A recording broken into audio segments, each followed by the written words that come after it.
Sir Hebbar ಸೇರ್ಪಡೆ ಅವ್ರ ತೀರ್ಮಾನ ತಗೋಬೇಕಲ್ವಾ?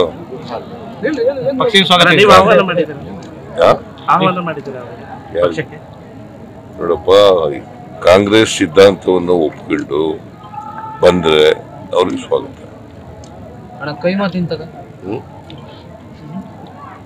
ಏನಪ್ಪ ಸರ್ ಅವರು ಹಿಂದೆ ಇದರಲ್ಲಿ ಕಾಂಗ್ರೆಸ್ ಅಲ್ಲಿ ಇದ್ದವರಲ್ಲ ಸರ್, ಇದ್ರು, ಬಿಜೆಪಿಗೆ ಹೋಗಿದ್ದಾರೆ, ಈಗ ಬೇಸರ ಆಗಿದೆ ಅಂತ ಹೇಳ್ತಾರೆ. ನೋಡೋಣ ಮುಂದೆ. ಬನವಾಸಿ ಅಭಿವೃದ್ಧಿ ಪ್ರಾಧಿಕಾರ ಶೀಘ್ರ ಆಗ್ತದೆ, ಬಹಳ ಬೇಗ ಮಾಡ್ತೀವಿ. ಅದೇ ಕಾಂಗ್ರೆಸ್ ಅಲ್ಲಿ ಸ್ವಲ್ಪ ಕನ್ಫ್ಯೂಷನ್ ಇದೆ ಅಂತ ಸುದ್ದಿ ಇದೆ sir. Confusion sir. Ananth Kumar ಅವರು ನಿನ್ನೆ ಹೇಳಿದ್ದಾರೆ, ಅನಂತ್ ಕುಮಾರ್ ಹೆಗಡೆ ಅವರು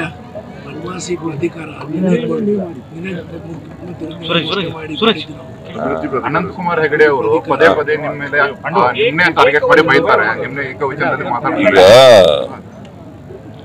ರಾಜ್ಯದ ಅಭಿವೃದ್ಧಿನ ಮಾಡೋರು, ಕ್ಷೇತ್ರದ ಅಭಿವೃದ್ಧಿಯವರು ಯಾರು ಮಾತಾಡಲ್ಲ. ಹಿಂಗೆ ಭಾವನಾತ್ಮಕ ವಿಚಾರಗಳನ್ನು ಮಾತಾಡೋರು ಯಾರಪ್ಪ ಅಂತಂದ್ರೆ ಜನ ವಿರೋಧಿಯಾಗಿರ್ತಕ್ಕಂಥವ್ರು ಮಾತಾಡೋರು.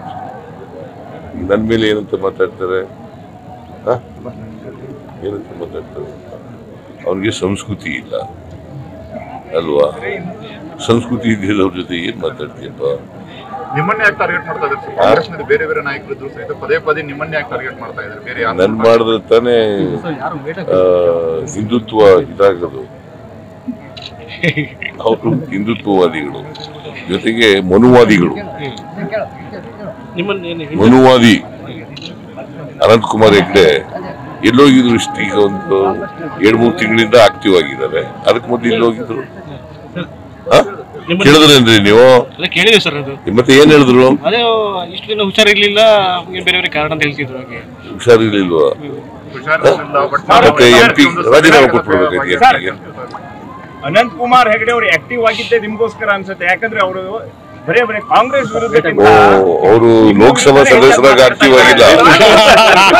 ಏನ್ ತಾಳ್ರಿ, ಲೋಕಸಭಾ ಸದಸ್ಯರಾಗಿ ಆಕ್ಟಿವ್ ಆಗಿಲ್ಲ. ಅವರು ಅದಕ್ಕೋಸ್ಕರ ಆಕ್ಟಿವ್ ಆಗಿದ್ದಾರ.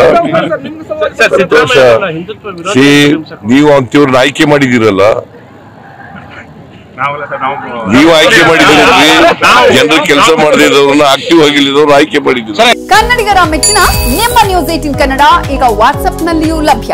ಕರ್ನಾಟಕ ಮತ್ತು ದೇಶ ವಿದೇಶದ 360 ಡಿಗ್ರಿ ಸುದ್ದಿ ವಿವರವನ್ನ ನೀವು ನಿಮ್ಮ ಕೈ ಬೆರಳುಗಳಲ್ಲಿಯೇ ಪಡೆಯೋದಿಕ್ಕೆ ಈ QR ಕೋಡ್ ಅನ್ನ ಸ್ಕ್ಯಾನ್ ಮಾಡಿ.